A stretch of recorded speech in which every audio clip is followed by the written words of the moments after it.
Hi, നമുക്കിന്ന് വളരെ പെട്ടെന്ന് രസം എങ്ങനെ തയ്യാറാക്കാമെന്നാണ് ഞാനിന്നിവിടെ കാണിക്കാൻ പോകുന്നത്. അപ്പോൾ നമുക്ക് രസം തയ്യാറാക്കി തുടങ്ങാം. ഒരു ജാറിലേക്ക് ഇഞ്ചി, വെളുത്തുള്ളി, ചുവന്ന ഉള്ളി ചേർത്ത് കൊടുക്കാം. ഇഞ്ചി ഒരു വലിയൊരു കഷ്ണം ഇഞ്ചിയാണ് ഞാൻ എടുത്തിരിക്കുന്നത്. ചുവന്ന ഉള്ളി 4-5 പീസ്, വെളുത്തുള്ളി ഒരു 5-6 അല്ലി. ഇതിലേക്ക് 1 സ്പൂൺ കുരുമുളക് ചേർത്ത് കൊടുക്കുക. നന്നായിട്ടൊന്ന് ചതച്ചെടുക്കുക. ഒരു ചൂട് ചീനിച്ചട്ടിയിലേക്ക് ആവശ്യത്തിന് വെളിച്ചെണ്ണ ചേർത്ത് കൊടുക്കുക. ഇതിലേക്ക് കടുക് ചേർത്ത് കൊടുക്കുക. ചുവന്നുള്ളി അരിഞ്ഞത് നന്നായിട്ട് മൂത്ത് വന്നിട്ടുണ്ട്. ഇതിലേക്ക് വറ്റൽമുളക് ചേർത്ത് ഒന്ന് മിക്സ് ചെയ്ത് കൊടുക്കുക. ആവശ്യത്തിന് കറിവേപ്പില ചേർത്ത് കൊടുക്കുക. ഇതിലേക്ക് നമുക്ക് ചതച്ച് വെച്ചിരിക്കുന്ന കൂട്ട് ചേർത്ത് കൊടുക്കാം. നന്നായിട്ടൊന്ന് മൂപ്പിച്ചെടുക്കുക. ഇതിലേക്ക് അരിഞ്ഞു വെച്ചിരിക്കുന്ന തക്കാളിയും കൂടി ചേർത്ത് നന്നായിട്ടൊന്ന് വഴറ്റിയെടുക്കണം.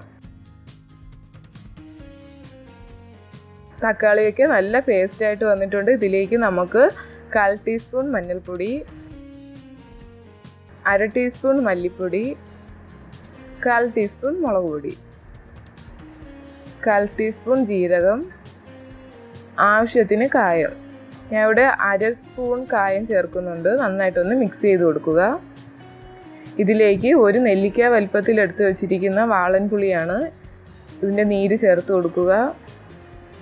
ആവശ്യത്തിന് വെള്ളവും കൂടി ചേർത്ത് നന്നായിട്ടൊന്ന് മിക്സ് ചെയ്ത് കൊടുക്കുക.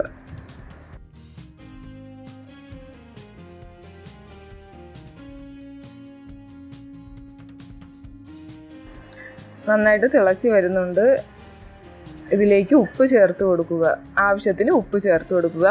ഉപ്പും പുളിയും ഒരുമിച്ച് ചേർക്കരുത്. അവസാനം മല്ലിയില ചേർത്ത് കൊടുക്കുക. എല്ലാവരും ഇത് തീർച്ചയായും തയ്യാറാക്കി നോക്കണം. Thank you.